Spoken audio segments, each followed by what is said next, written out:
কোটা আন্দোলনকে কেন্দ্র করে সারা দেশে ব্যাপক প্রাণহানি ও সহিংসতার পর শুরু হয়েছে ধরপাকড়।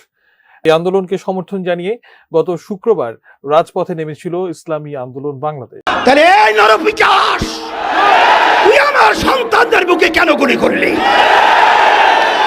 আবু সাঈদের হাতে কোনো অস্ত্র নেই, ওর হাতে কোনো লাঠি নেই, ও একটা মেধাবী ছাত্র, ওর কোনো সন্ত্রাসীর কোনো তালিকা ওর নামে নেই। সেখানে ঠান্ডা মাথায় ওর বুকের ভিতরে একটা নয় কয়েকটা গুলি করে পাখির মতো লুকিয়ে ফেলে হয়েছে।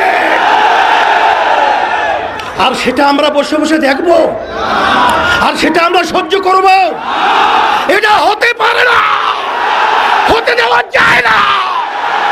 এর প্রতিবাদে রাস্তায় নামতে হবে। খুনিদের বিচার বাংলার জমিনে করতেই হবে। আজকে বাংলাদেশে যে তাণ্ডব চলেছে, যে হত্যাযজ্ঞ চলেছে, যে নৈরাজ্যতা চলেছে, যে অবিচার চলেছে, যে গুন্ডামি চলেছে, যে সন্ত্রাসী চলেছে, এবং আমার নিরীহ আমার ছেলেদেরকে যেভাবে নির্বিচারে পাখির মতো গুলি করে যেভাবে হত্যা করা হয়েছে, এটা দেখে কোনো সাধারণ যার ভিতরে একটু মানবতা রয়েছে কখনোই সে ঘরে ঘুমাতে পারে না।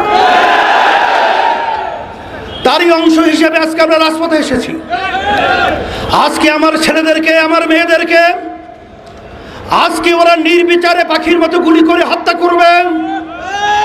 আমি বিশেষ করে আমার ছেলেদের, আমার মেয়েদের গার্জিয়ানদেরকে, অভিভাবকদেরকে বলবো, আপনার সন্তানদেরকে রাস্তায় গুলি করবে, হত্যা করবে, আর আপনারা ঘরে থাকবেন, এটা হতে পারে না।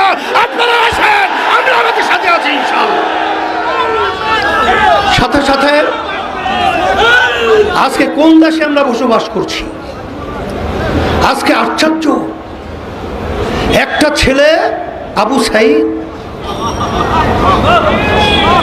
আবু সাঈদের হাতে কোনো অস্ত্র নেই, ওর হাতে কোনো লাঠি নেই, ও একটা মেধাবী ছাত্র, ওর কোনো সন্ত্রাসীর কোনো তালিকা ওর নামে নেই। সেখানে ঠান্ডা মাথায় ওর বুকের ভিতরে একটা নয় কয়েকটা গুলি করে পাখির মতো লুকিয়ে ফেলে হয়েছে। আর সেটা আমরা বসে বসে দেখব, আর সেটা আমরা সহ্য করব?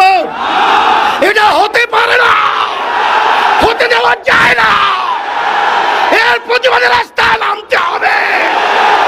খুনিদের বিচার বাংলার জমিনে করতেই হবে। শুধু তাই নয়, আজকে আওয়ামী লীগ স্বঘোষিত প্রধানমন্ত্রী, কারণ বাংলাদেশের জনগণের ভোটে তো সে প্রধানমন্ত্রী হয় নাই। আর এই সরকার তো বাংলাদেশের জনগণের ভোটে সরকার নির্বাচিত হয় নাই। আজকে তার থেকে সুন্দর মায়া কান্নার শব্দ শোনা যায়। কিন্তু আপনি এবং আপনার সেক্রেটারি জেনারেল দলীয়, তাদের বক্তব্যের কারণে আজকে এই হত্যাযজ্ঞ বাংলাদেশে ঘটেছে। আপনারাই আপনাদের সন্ত্রাসের দিকে উচকিয়ে দিয়ে আমার নিরীহ ছাত্রদের উপরে, ছাত্রীদের উপরে গুলি করে, রান্না চালিয়ে, তাণ্ডব চালিয়ে বাংলার ইতিহাসকে কলঙ্কিত করেছে। শুধু তাই নয়, বাংলাদেশের ইতিহাস আজ পর্যন্ত ইউনিভার্সিটি সহ শিক্ষাঙ্গন কোনো ক্যাম্পাসে আজ পর্যন্ত কোনো সংবিধান নেই। সেখানে পুলিশ প্রশাসন তারা নির্বিচারে ছাত্রদেরকে, ছাত্রীদেরকে মারবে। বাংলাদেশ এখন বাংলাদেশ নেই, এদেশটা এখন সন্ত্রাসীদের দেশ হয়ে গেছে। এখন আমরা দেশের ভিতরে বসবাস করার মতো উপযোগী কোনো রাষ্ট্র বলতেই এদেশে নেই। এখন